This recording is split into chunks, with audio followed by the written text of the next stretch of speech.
Ria didn't get the promotion. Her manager called her in, sat her down, and told her they were going with someone else. The meeting lasted 10 minutes, but the conversation that followed lasted 3 years. Not with the manager, not with the colleagues, not with anyone who could actually respond, with herself.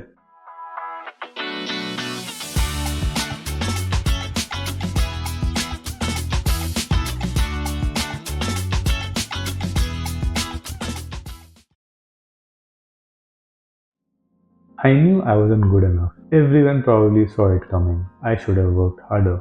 I'll never be the person they want me to be. 3 years, the same thoughts, returning again and again. Like a song stuck on repeat that she never chose to play. The most exhausting conversations of your life won't happen with your parents or your boss or the relative who always has something to say. They will happen inside your own head with a voice that never stops, with a voice that never sleeps, never takes a day off, and is almost never on your side. Most of us don't even realize this voice exists, not as something separate from us. Think about the person you have seen on the street, muttering to themselves, walking alone, doing self talk, talking out loud to no one. And your first reaction? Something must be wrong with them. But here's the interesting part, you do the same self talk every single day. The only difference, yours is on the inside. The argument you are having with your boss that already ended 2 hours ago but is still playing in your head. It never stops. The person muttering on the street and the person silently doing the same in their head are not as different as we would like to believe. One is just quieter. We assume our thoughts are us. That's what the voice says is what's true. That's what it predicts is what will happen. That's what it judges is accurate. We trust it completely without ever questioning where it came from, without ever asking, wait, is any of this actually real? Think about the last time you sent an important message and didn't get a reply. What happened inside your head? For most people, the voice didn't stay quiet. It started immediately. Did I say something wrong? Maybe they are upset with me. They are probably ignoring me. I always do this. Why do I always do this?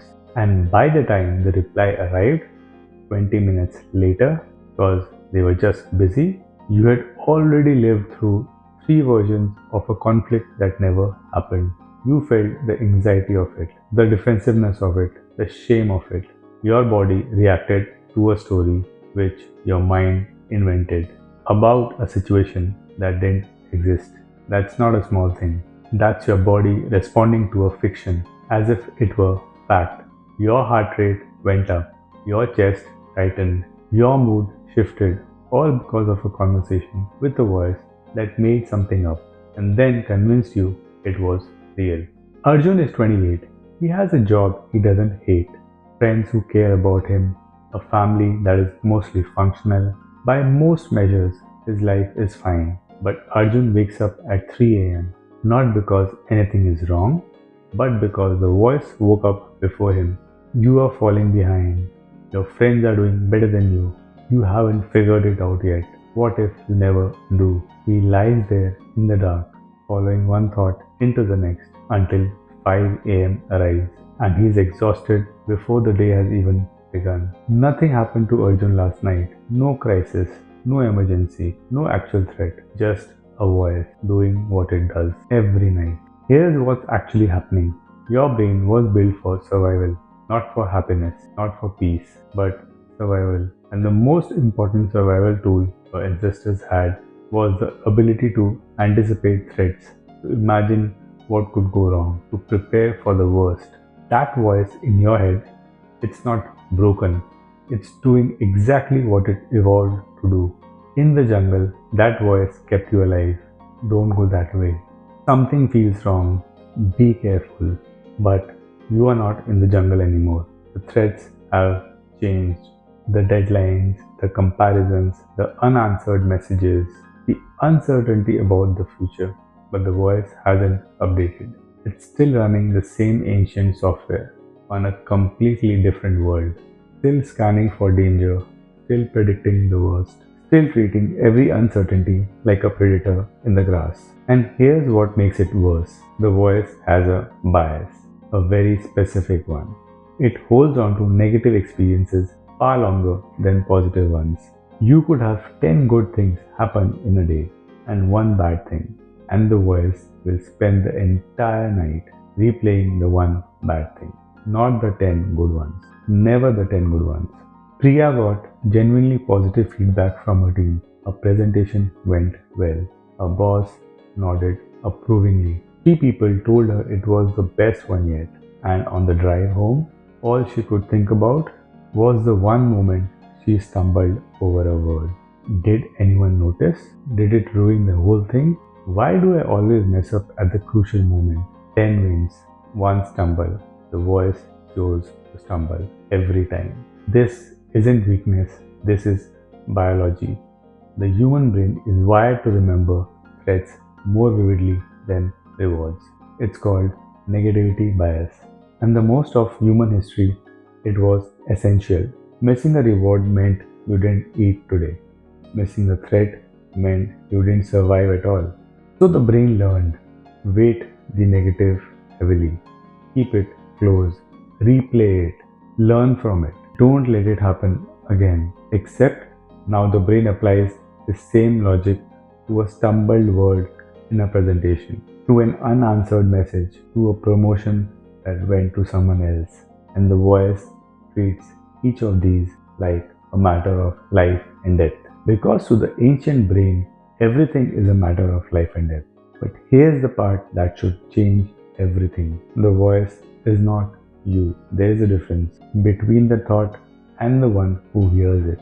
Most people never realize these are two different things. You are the one listening to it. And most people spend their entire lives completely identified with the voice, believing every word it says, feeling every emotion it generates, fighting every battle it invents without ever realizing. They could just watch it without believing it, without following it, without letting it decide how they feel about themselves or what their life means. Kabir is a 35-year-old architect. For most of his life, he believed the voice completely. When it said he wasn't talented enough, he believed it. When it said people were judging him, he believed it. When it said he didn't deserve good things, he believed that too.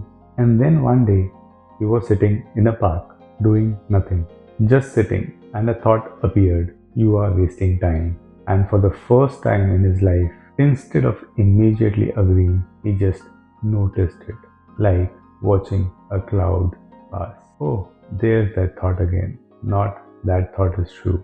Not I must respond to that thought. Just there it is. And in that moment of just noticing without reacting, something shifted. The thought lost its power. Not because he argued with it, not because he replaced it with a positive affirmation, but because he stopped treating it as the truth and started treating it as just a thought. This is the discovery that changes everything. You cannot stop the voice. It will always be there, commenting, judging, predicting, worrying. That's what it does. That's what it was built to do. But you can stop mistaking it for reality. You can notice the thought without becoming the thought. You can hear the voice without obeying it. You can watch the storm without being the storm. You can hear the voice without becoming it. Because here's what the voice never tells you. The thought, I am not good enough, is not a fact. It's a thought. The thought, everyone is judging me, is not a fact. It's a thought. The thought, I'll never figure this out, is not a fact. It's a thought. An ancient brain running ancient software in a world it wasn't designed for, doing its best, but often getting it completely wrong. Most people spend their entire lives in conversation with a voice they never chose, believing a narrator they never auditioned, following a story they never agreed to, and the most dangerous part, they never question it because it sounds so convincing, because it uses your voice, because it knows your fears, because it feels like the truth. But feeling like the truth and being the truth are two very different things.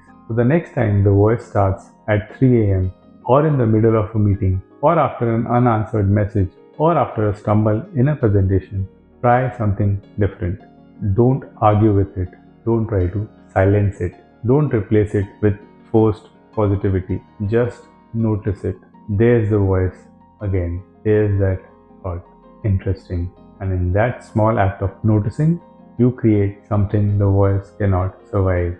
Distance. The distance between the thought and the one who is watching the thought. And in that distance is everything: your clarity, your peace, your ability to see your life as it actually is, rather than as the voice insists it must be. The most dangerous conversation you'll ever have is the one inside your head. Not because the voice is evil, but because it's convincing and you have been listening to it without question your entire life. Maybe it's time to stop being its audience and start being its observer, because the voice will always talk, but you get to decide how much of your life you let it narrate. That's the flip. If this made you notice the voice for the first time, just notice it. That's enough for today. And if this is the kind of content you have been looking for, subscribe. See you in the next one.